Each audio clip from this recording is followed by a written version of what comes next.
Hey there.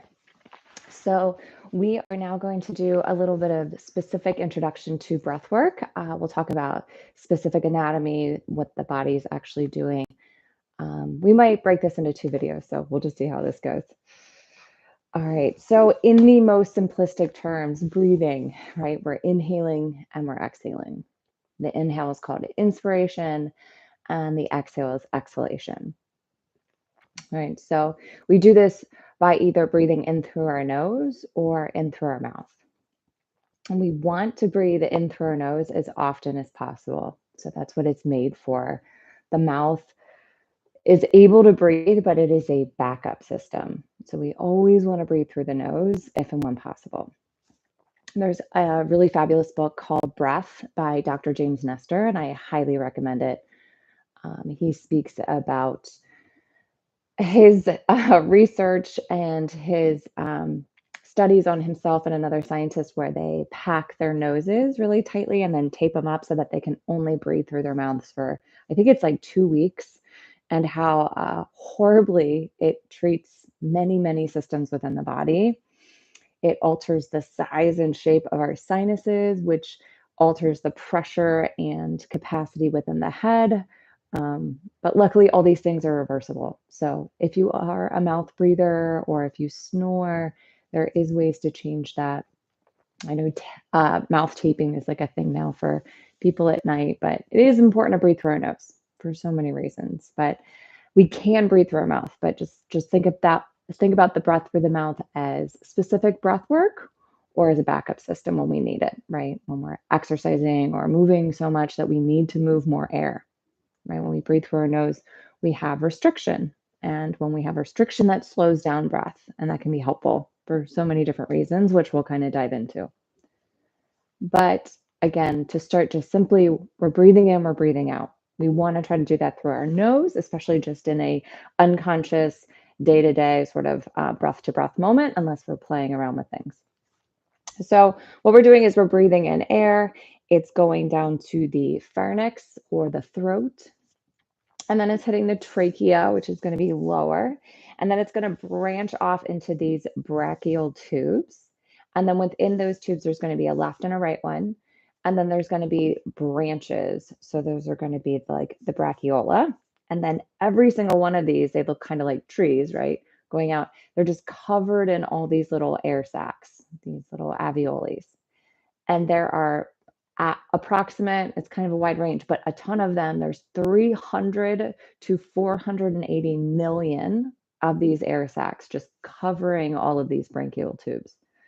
All right. They have the ability to expand and contract. So when we're inhaling, they're expanding, and when we're exhaling, they're contracting. They have a stretch receptor in them so that they never fully expand to 100%. Obviously, there's if you were in a pressurized system like a submarine or diving or something like that, but let's exclude that, right? In a normal setting, there isn't any reason why they should pop or expand to 100%. And conversely, they should never fully deflate. So there's a stretch receptor that will keep them within the bounds just so that if they emptied out completely, then we wouldn't have any air in the system. And we'll talk about dead air, that there is this sort of air in the system a little bit.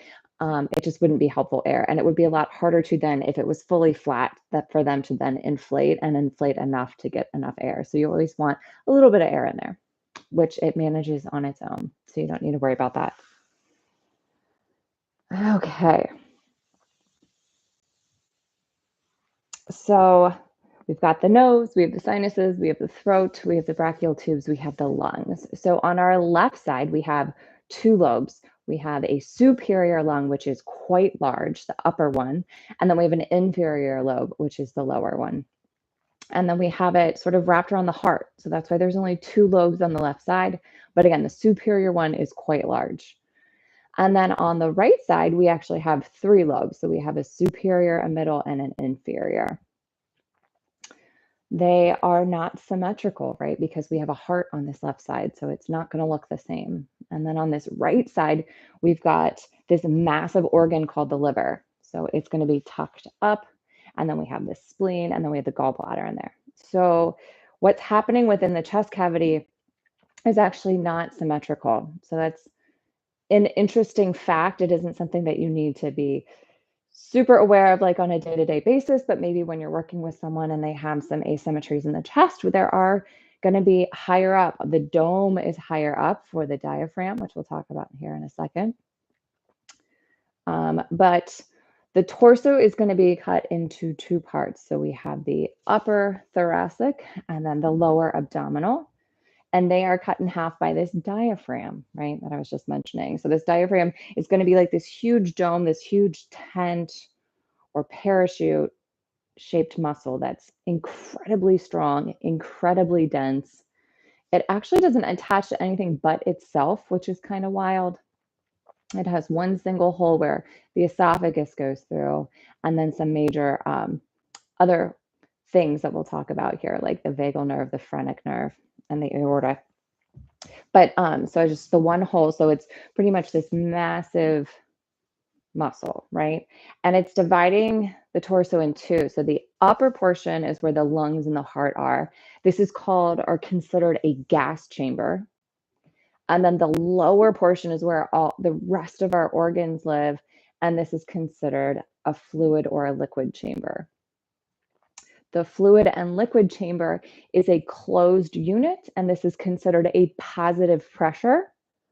The gas chamber, the upper thoracic, is an open chain, so this is considered a negative pressure. So the diaphragm is what is going up and down, and that's what's the prime mover for inspiration or inhales. You may have heard it as called as it's the biggest mover for breath, or it's the biggest muscle for breath, which is there's nothing wrong with that. The movement itself is descending on inhale, and then that exhale, it's just kind of naturally rising. So it's more of a recoil. So that's why if you ever see it saying that it's the mover of inspiration, that's why, because a lot of the effort needs to be on the inhale. Okay. All right. So we talked about this in some of the other videos, or we will if this is the first one that you're watching, is that we want everything to be able to soften and expand when we inhale. We want everything in this torso to soften and expand. So we have these different areas in the body. So we have like a dome or a palate at the mouth, and then a dome or a palate, or sorry, a dome at the diaphragm, and then again at the pelvic floor. So these all are descending upon inhale and ascending on exhale. We need this natural rhythm to happen all day long. We want it to be able to happen. And this is part of the autonomic nervous system. So it's automatically happening. It's happening at a rate and a pace that is trying to be in balance or in align with whatever we're doing, right? Whatever the demands are in the moment. The medulla oblongata, which I'll just refer to as the medulla from now on, is the lowest part of the brainstem. It's going to be kind of right at the base of the skull, and all sensory feedback from the body, all sensory feedback goes through that and runs through that. Sometimes that's all it needs to get to is to that brainstem for some autonomic responses and for change. It doesn't always need to go to different parts of the brain. It doesn't need to have executive functioning. This is an automatic thing that's happening. Our breath, our heartbeats, lots of other functions go through the autonomic nervous system. And that's all located at the back of the skull, the medulla, the base of the brain stem. So this is interesting in the fact that we can affect it. And when we do the video where we're talking about some breath work and vibrations, this is specifically what we're trying to stimulate vibration wise, the medulla at the back, the base of the skull, to help with parasympathetic or just like a really easy breath. It's just what we're looking to stimulate. So when that is being stimulated in a positive way, it can relax and it's doing its job very easily. It's getting feedback and it's able to just create this nice fluid balance. Okay. I don't think I called it or used this term, but the diaphragm is considered a pressure generator, which I think probably makes sense, right? We just talked about these upper and the lower torso being chambers. So we need these pressure chambers to move and be able to switch back and forth, right? So kind of what is happening here is the medulla, again, is responsible for this initial reaction for inspiration, and so is the diaphragm. So it's telling the diaphragm, okay, it's time to inhale every single time. There's some kind of sensory input every single time, okay? So the diaphragm is this like upward dome about here, and it's going to send a signal and it's going to start to descend. Let's just say 10%, 20% max. It's going to start to pull down. Once it starts to pull down, because it's a pressure generator and the upper gas chamber is a negative pressure, it's going to increase negative pressure. And now atmospheric pressure is going to rush in and fill, and then it's going to help and go all the way down. So, like how much movement is actually going, I mean, I'm probably being dramatic here, but we want it to descend, right? The lungs fill, so the space needs to fill. The diaphragm goes down, it starts to push into the fluid chamber. So all those organs are getting compressed. We need the pelvic floor to also descend and expand. Everything needs to shift. And then that exhale, it just naturally starts to ascend and lift back up, right? So that massaging, that up and down effort is really important.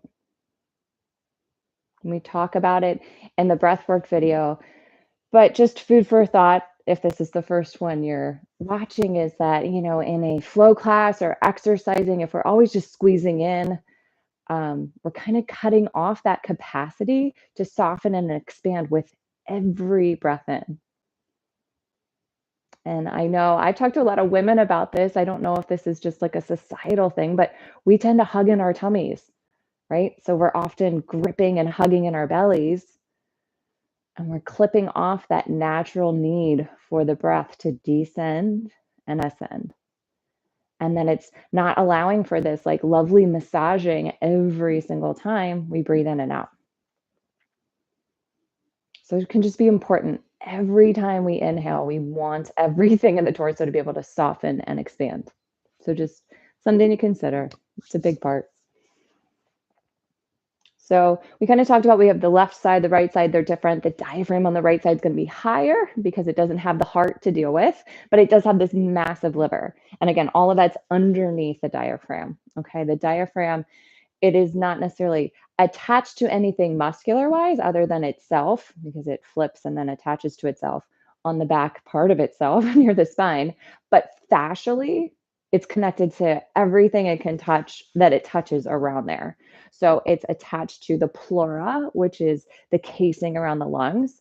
And then there is the, oh my gosh, I'm having a total brain fart. The pericardium, the casing around the heart. And then we have that spleen and liver and anything else it's touching, okay? So every time we inhale, it's pulling on those fascial connections too. So there is a drawing down within the upper chamber as well. Okay, so I was saying like everything's like pushing and moving, but and just in case it made it sound like it was just in that lower fluid cavity, it is pulling and moving and massaging up and down on the upper cavity as well. All those main things that we need, the lungs and the heart are so very important, right? All right, so the other thing to consider is that we have these ribs, right? We have a rib cage, and that's going around to cover these really important organs of the heart and the lungs. They need to also be able to expand and contract. And it can feel like they're just here for protection and that they're very like dense and they're non-moving, but we do need and want them to be able to move. If they restrict and can't allow us to breathe, then that can start to be a comorbidity or lead into comorbidities, meaning that it's a problem if we can't expand on our inhales, if we can't breathe properly. We need it to be able to expand and contract so that we get a bigger lung capacity or at least have enough lung capacity in order to maintain our daily lives, right? Depending on the demands that we're putting on our bodies. And if we don't get a lot of capacity to breathe and expand and invite these deeper breaths, then we're in a shallower breathing state, which doesn't allow for a lot of gas exchange, which we'll talk about here in a second. That is really important. that CO2 and O2 gas exchange. So there's a lot of things that to consider, but pretty much just know that we do want the ribs to move. We do need this ability for them to move. Now, in which way and what manner? Yeah, we don't want to necessarily have the biggest heart opener from the thoracic, right? Those bones, those vertebrae are really stacked on top of each other to keep us from going into these massive back bends. But we need to be able to expand and we need to be able to rotate a bit. And specifically the movements that are going to happen. So we have the sternum, which is what they're attached to here on the front. Then we have some floating ribs down here, and then they attach the spine in the back. So we have the sternum, and then that can kind of, it's more affixed up here by the collarbone. It's going to be more like a water pump. So it's more affixed at the top. So it's going forward and up, back and in, forward and up, back and in. Okay. But then the side ribs, all the connection, all the ribs, they're going out like bucket handles and then coming back in. So there's bucket handle, it's rotating, the ribs rotate, and this is more of a hinge. Okay, so those are just the two important ways in which we do need and want movement within the ribs. And then in between all those ribs, there's lots of intercostals. There's an external and then two internal. I'm sorry, more superficial and then more internal. So there's two sets of internal and one more superficial. We have lots of stuff on top of that too, right? We have lots of other muscles. So the main mover for inspiration is the diaphragm, but then we have all these auxiliary muscles. So the things that I'm talking about, like those deeper muscles of the intercostals, all that stuff in between the ribs and gently on top, they're helping as well. We've got stuff up top that's helping with upper body breathing. And then we have all those abdominals and some lower back stuff that's helping with belly breathing. So we want our body to be able to soften and expand when we inhale, the torso specifically. So it's covering a lot of ground, right? It's just excluding the limbs pretty much. But we want to make sure that we're not just breathing in one of those sections. We want to be able to breathe in all these sections. But because of the shape and sex, there's some sex characteristics, we naturally breathe in certain areas. So that's why it's important to offer variety, right? That was something that we talked about in this training a lot, is just variety of movement, variety of breath work. The more we can handle variety or practice variety, right? That might be the better way to say it. The more that we can practice variety in a controlled setting, the more we'll be able to adapt when we need it, right? Then we can handle it when it's needed. So whether that's a movement, right? When we fall, and I trip and fall, right? I didn't plan to trip and fall. So that's why doing some weird stuff in a yoga class might be really interesting, right? That's why maybe inviting some of these breath work practices for when I'm getting more excited, when my nervous system's getting kicked up, if I can catch myself and then try to incorporate some of these breath works to balance myself. So that's why we're going to talk about the differences and stuff. But in general, some just sex characteristic differences. We have men and women tend to have different shapes. So men's is more like a pyramid and women's is more like a prism, which is kind of an interesting thing. And when I say is, I should have been more specific, the rib cage itself. So men's ribs tend to be more like a pyramid and women's is a little bit more like a prism. So women tend to breathe more in the ribs and upper chest, and men tend to breathe a little bit more dominantly in the belly. We consider that belly breath more of a parasympathetic or relaxing breath versus this like chest breathing.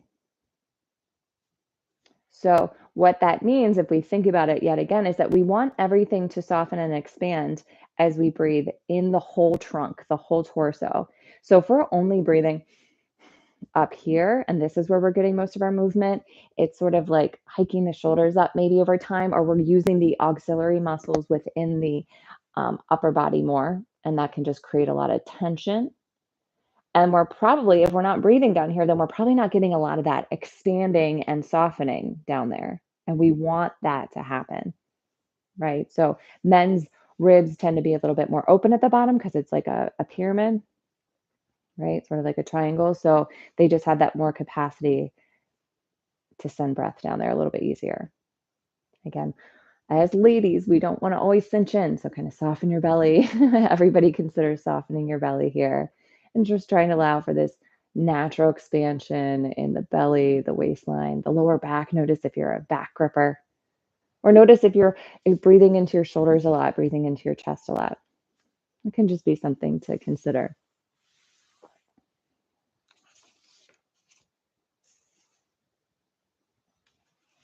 So the pump handle, we'll just kind of circle back to that, is in that sternum area, and the SCM, which is that sternocleidomastoid, and the scalenes is really dense ones on the side of the neck that go into the clavicle. They are the auxiliary muscles to that pump handle. So they're more of that like chest breathing. Whereas the diaphragm, the intercostals, and the rectus abdominis, that's going to be more of the lower belly breathing. That's more that bucket handle stuff.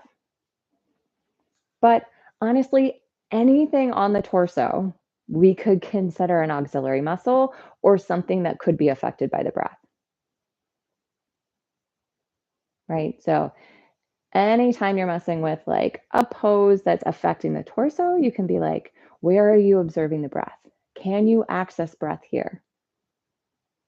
What does it feel like to inhale here? What does it feel to exhale here? Right. So we can always be curious about the breath specific to the torso. It doesn't mean that we ignore the limbs whatsoever, but just know that you can like always ask those questions and pepper them into your classes. It can get people really dialed in and focused.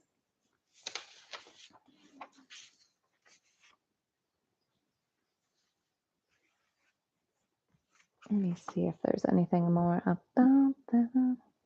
Oh, men. Okay. Men often are bigger, right? So the diaphragm's a little bit bigger, the proportions are a little bit bigger. That's just something to consider. Or women tend to just be a little bit smaller. So with that and breath itself, we have something called total lung capacity, or TLC, right? That's just our ability to breathe in at a fairly natural state. So there's this thing called tidal wave within our breath, and it's just sort of the natural rhythm in which we're breathing. Okay. And within that, there's like these bounds of your total lung capacity. So, because the size differences, and it's not all the time, right? This isn't dogmatic, but because men typically are a little bit bigger frame wise, especially in the chest and the ribs and the shoulder area, their lung capacity tends to be a little bit bigger.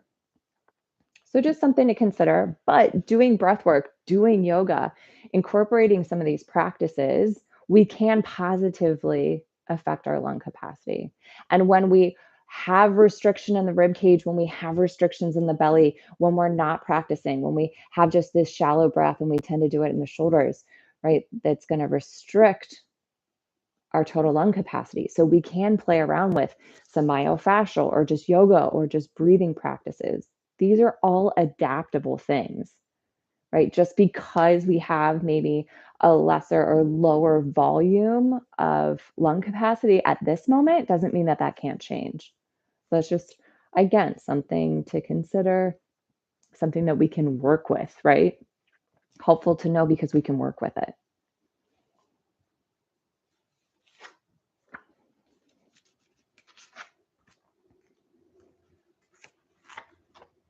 All right. Let's talk about one more thing and then we'll take a break and I'll jump to a different video for you. All right. So we talked a little bit about this with the anatomy training, but with this cerebral spinal fluid and this flow that happens.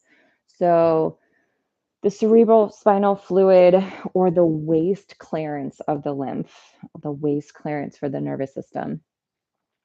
So this is a pressure system, right? We got the negative pressure in the upper thoracic with the fluid cavity, which is a positive pressure in the lower abdominals.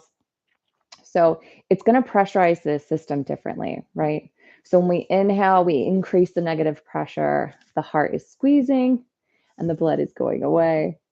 So when we're also inhaling, we're increasing pressure in the upper body. So the cerebral spinal fluid's going up and then it's filling up into the brain fissures, expanding the skull. Okay, so when we inhale, we're increasing pressure. The spinal fluid's going up and into the skull, filling up the fissures wherever it can.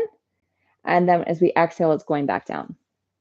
So this is how it's clearing out waste with every single breath in and breath out. So we inhale, it expands up into the skull, and when we exhale, it flows back down. It's really important, like I said, waste clearing.